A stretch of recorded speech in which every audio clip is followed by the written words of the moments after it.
할렐루야. 한국 기독교 장로회 서울 남노회에서 신학 재연수로 해외에 이제 연수 다녀올 수 있는 기회를 부여해서 사모와 함께 터키를 갔다 왔어요. 여행을 할 수 있는 형편도 안 되고 또 이렇게 작은 교회에서 해외 여행을 한다는 것은 어렵습니다.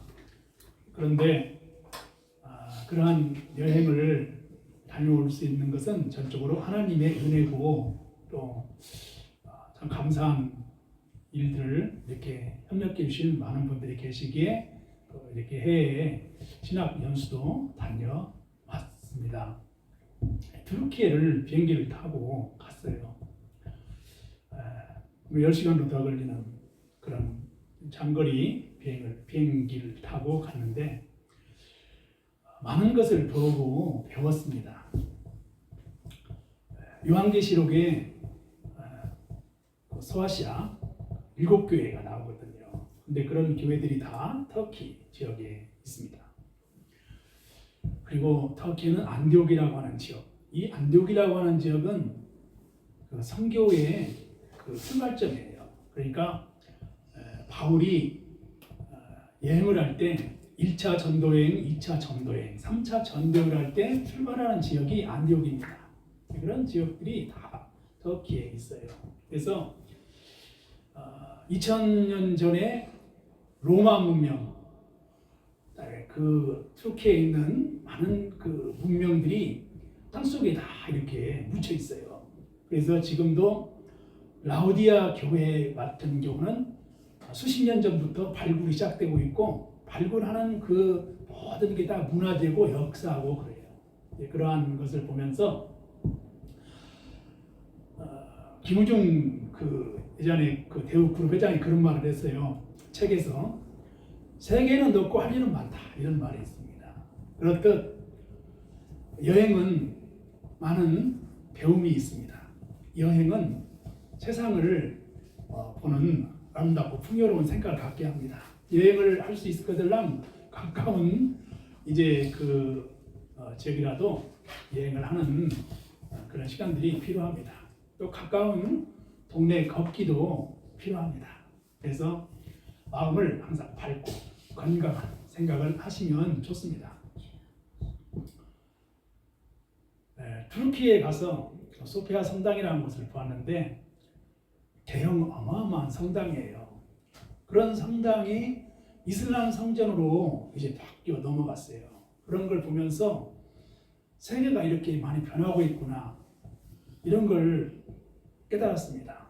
그리고 이슬람 성전도 여행을 하면서 여러 군데를 방문을 많이 했어요. 방문을 했는데 그러면서 그동안에 이슬람에 대한 생각들이 변했고 그리고 하루에 7번씩 매일매일 사이렌이 울려요. 기도 시간이죠. 그러니까 전 도시가 다 기도를 하는 거예요. 그런 부분들을 보고 생각을 하게 됐습니다. 제가 작은 창암교회를 하면서 나는 큰 교회 가서 설교를 했으면 좋겠다. 나도 큰 교회에서 목회를 했으면 좋겠다. 나도 교회를 성장시켜서 큰 교회를 이루어야 되겠다. 이런 생각을 목회를 하면서 꿈꿨죠. 그런데 터키 여행을 하면서 그 생각이 좀 바뀌었어요. 괴레메 마을이라고 하는 곳이 있는데 괴레메 마을은 평범한 마을인데 그 평범한 마을에 굴이 하나 있어요. 작은 굴. 그 작은 굴 안에 들어가면 그 굴 안에는 굉장히 넓고 깊은 동굴들이 있어요. 그런데 그 동굴을 들어가 봤어요. 들어갔는데 동굴 안에 사람들이 모여서 밥을 먹을 수 있는 흙으로 만든 식탁을 만들었어요. 그리고 그 사람들이 모여서 토굴 속에서 예배를 드릴 수 있는 이런 성전이 있습니다. 그 사람들이 모여서 생활할 수 있는 이러한 작은 움막 같은 것들이 있어요. 이 작은 토굴 속 안에 얼마나 힘들고 어려운 생활들을 했겠어요. 그리고 그 염소라든지 이런 동물들을 이렇게 묶어놓은 것, 그러니까 고삐 같은 그런 흔적들도 발견할 수가 있었습니다. 그런 그 베레메 마을의 동굴을 보면서 이런 박해를 피해서 신앙생활을 하기 위해서 이렇게 동굴에서 신앙생활을 했구나, 이런 걸 보고 깨달았습니다. 그러면서 작은 교회에서 우리가 이제 지하실에서 예배를 드립니다. 작은 교회에서 작은 평수에서 예배를 드립니다.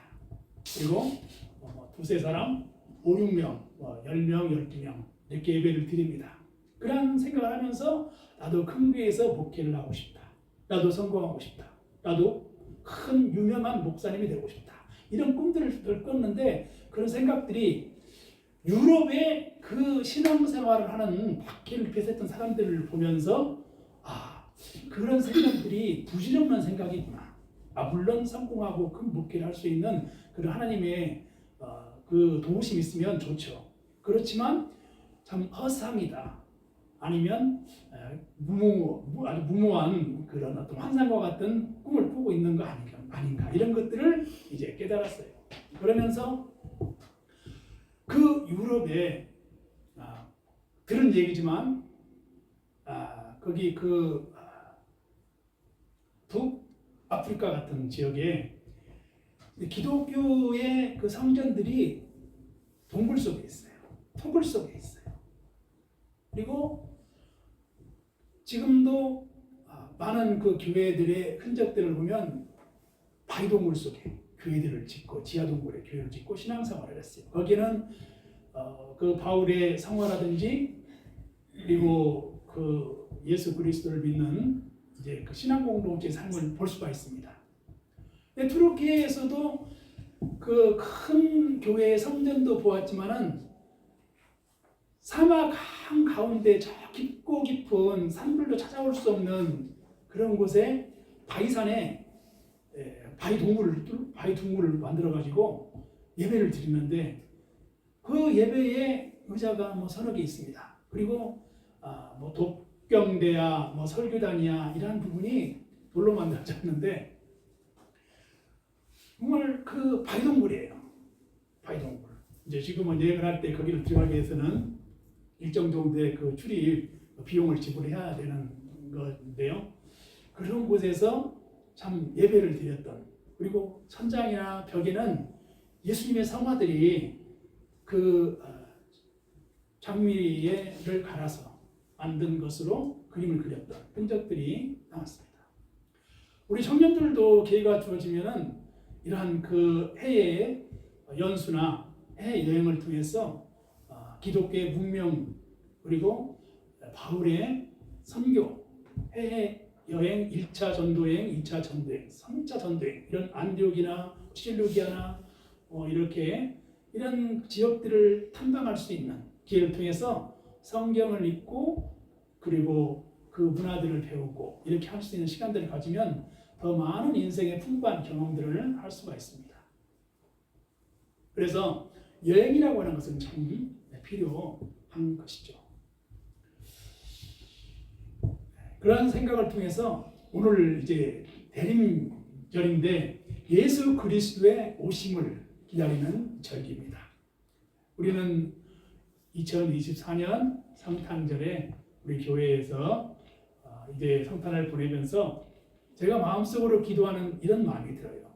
내가 하나님께 예수 그리스도의 오심을 축하하는 일을 어떻게 하면 내가 하나님의 감동을 드릴 수 있는 기도를 할 수 있을까? 그런 기도를 하면 좋겠다. 이런 상상을 해봅니다. 그리고 그런 일을 하기 위해서는 하나님 앞에서 적극적인 이러한 그 믿음이 필요하다 이렇게 여겨집니다. 지난 그 삶의 여정을 볼 때 성탄절 하면 늘 그 작은 교회에서 참 삶에 힘겹게 살아가는 분들을 떠올리게 됩니다. 하루 벌어서 하루 생활을 해야 되는 그런 분들, 그리고 욕심이 연약해서 몸이 불편하고 그 불편한 몸으로 자녀들을 돌보면서 눈물 흘리는 분들, 이런 분들이 떠오릅니다. 근데 그런 가운데 성탄절을 맞이했는데 성탄절에 성경을 한번 읽어봤어요. 기도를 한번 해봤어요. 교회에 대해서 알기를 해요. 그럼 아무것도 알지 못하지만 어떻게 하면 교회에 봉사할 수 있는 일이 없을까? 내가 뭐 할 수 있는 일이 없을까? 뭐라도 교회에서 해야만이 조금이라도 그 고마움에 보답한 일은 아닐까? 이런 생각에 참 청년 20살 때 교회에서 참 이런 교회의 추리도 엉망이고 교회에 뭐 반짝거리는 불도 붙이는 것도 참 엉망이에요. 누가 도와주랴 그렇게 할 정도로 엉망이에요. 그런데 그런 것들을 강단 앞에다가 다 붙여놓고 이제 청년들이랑 같이 노래를 부르고 기타를 치고 그리고 사람들이 이제 와서 함께 예배를 드리는 그런 시절들이 늘 고맙고 감사하게 여겨지는 것입니다. 그리고 이제 주일학교, 중고등부, 청년부가 있는 그런 이제 아이들이 있는 곳에서 생활을 할 때 성탄을 준비하는 청년들이 그렇게 고맙고 그리고 너무너무 이렇게 기억이 나는 거예요. 찬양을 부르는 아이들이 너무 귀엽고 너무 감사하고 이런 세월들이 늘 성탄절 때마다 이렇게 늘 이렇게 준비하고 하다 보니 그 아름다운 감사의 성탄절인 거예요. 그래서 오늘 말씀드리는 그 마음속의 기도는 우리 청암교회에서 올해 성탄을 맞이해서 내가 하나님 앞에 작은 감동을 줄 수 있는 일이 있으면 세월이 지날 때 하나님 앞에서 내가 청암교회에서 작은 교회 공동체에서 작은 밥상 공동체에서 청암교회의 작은 셀 가족 공동체에서 참 마음이 흐뭇하고 마음이 기쁘고 그리고 하나님께 감사 이런 추억들을 아니면 감사하는 일들을 만들어가는 성탄절이 되었으면 하는 개인적인 생각을 해보았습니다. 아멘.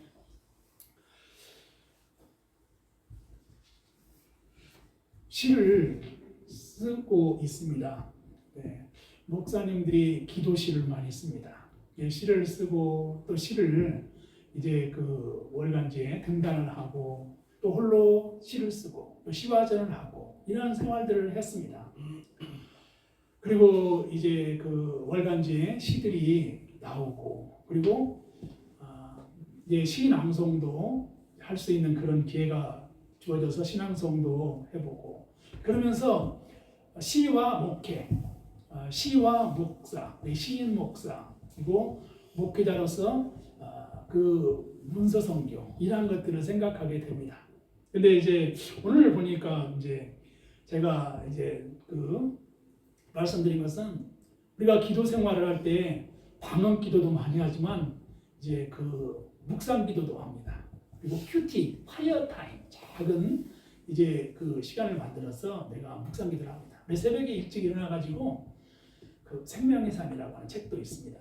매일 성경도 있고 그런 책들을 펴서 말씀을 읽고 성경을 보고 기도하는 그리고 연필에다가 이렇게 필사도 하고 그리고 하나님 앞에 편지도 쓰고 이런 시간들을 가지면 반복되면 좋은 그 영성생활의 습관이 됩니다. 한번 해보는 것도 뜻깊은 신앙생활의 여정이 될 수 있으리라 생각합니다. 한인연이라고 하는 분이 삼집박이라고 하는 시를 썼어요. 1921년에서 1969년까지인데 그 주보에 보면 노래가 있는데 이 노래를 한번 같이 불러볼까요? 엄마가 섬 그늘에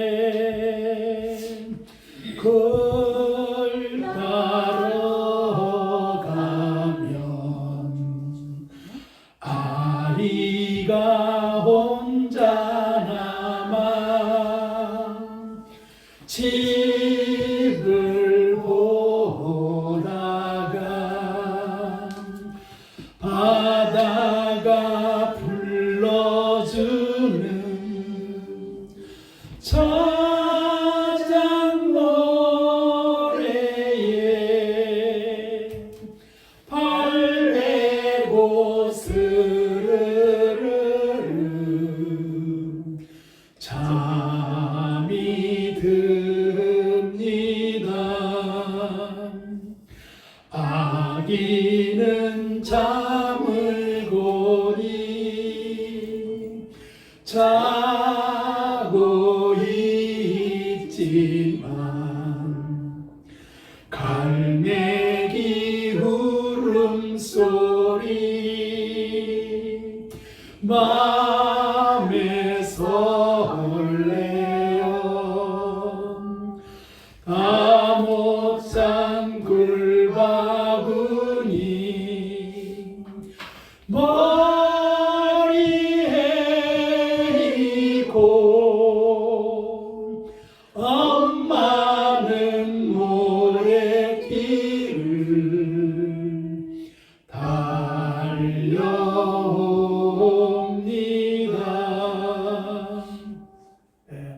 어촌 바닷가에 아기를 오르막 지집에 두고 이제 굴 따러 간 아낙네의 마음을 담은 시입니다. 수없이 많이 들어보고 많이 불러봤던 노래인데 부산의 풍성한 교회 김성근 목사님이 셀 가족 공동체라고 하는 책을 이렇게 내셨는데 오래된 책이에요.